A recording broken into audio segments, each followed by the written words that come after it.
America और Iran के बीच 3 महीने से ज्यादा समय तक चले तनाव के बाद शांति समझौते की घोषणा हुई है।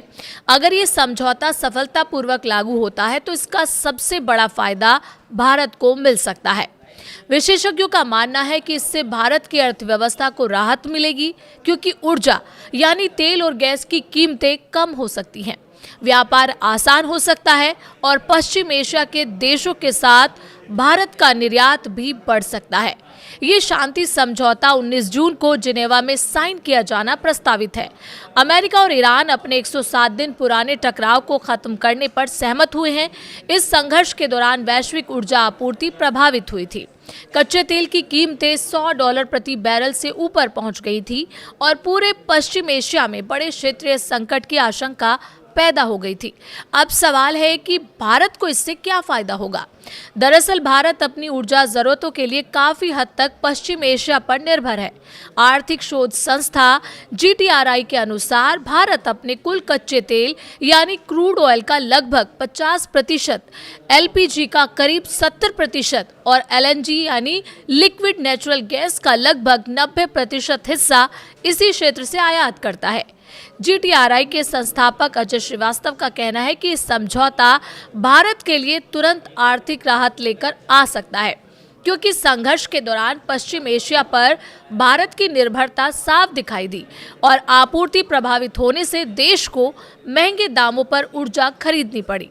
युद्ध के दौरान खाड़ी क्षेत्र में शिपिंग में रुकावट आई, जिससे भारत का ऊर्जा आयात महंगा हो गया।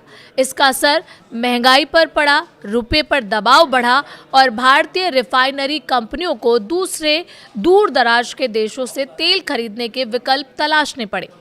अब अगर स्ट्रेट ऑफ हॉर्मुज पूरी तरह खुल जाता है तो वैश्विक ऊर्जा बाजार में स्थिरता आएगी। इससे तेल और गैस की कीमतों पर दबाव कम होगा, भारतीय रुपया मजबूत हो सकता है और भारत की अर्थव्यवस्था को सहारा मिलेगा।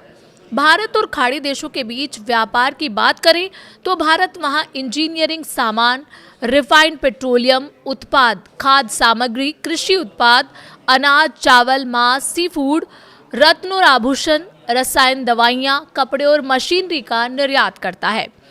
वहीं इन देशों से भारत मुख्य रूप से कच्चा तेल, LNG, LPG, पेट्रोकेमिकल, उर्वरक, प्लास्टिक, एल्यूमीनियम और दूसरे खनिज ईंधन आयात करता है। इस शांति समझौते की घोषणा के बाद वित्तीय बाजार ने भी सकारात्मक प्रतिक्रिया दी है।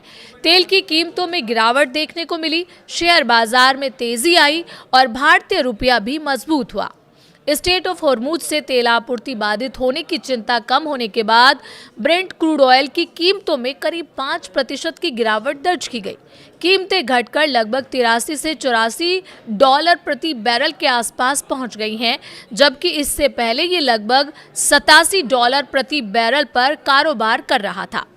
तेल सस्ता होने का सीधा असर भारत के आयात बिल पर पड़ेगा, जिससे विदेशी मुद्रा पर दबाव कम हुआ और रुपया मजबूत हुआ। डॉलर के मुकाबले भारतीय मुद्रा में एक ही कारोबारी सत्र में लगभग 0.7% की मजबूती देखी गई। रुपया 95.32 पर खुला। कारोबार के दौरान 94.95 के उच्च स्तर तक पहुंचा और अंत में 95.11 पर बंद हुआ। कुल मिलाकर अगर अमेरिका और ईरान के बीच ये शांति समझौता सफल रहता है तो भारत को सस्ती ऊर्जा, कम आयात लागत, महंगाई पर नियंत्रण, मजबूत रुपया और बेहतर आर्थिक विकास जैसे कई बड़े फायदे मिल सकते हैं। साथ ही पश्चिम एशिया के साथ व्यापार और निर्यात को भी नई गति मिलने की उम्मीद है।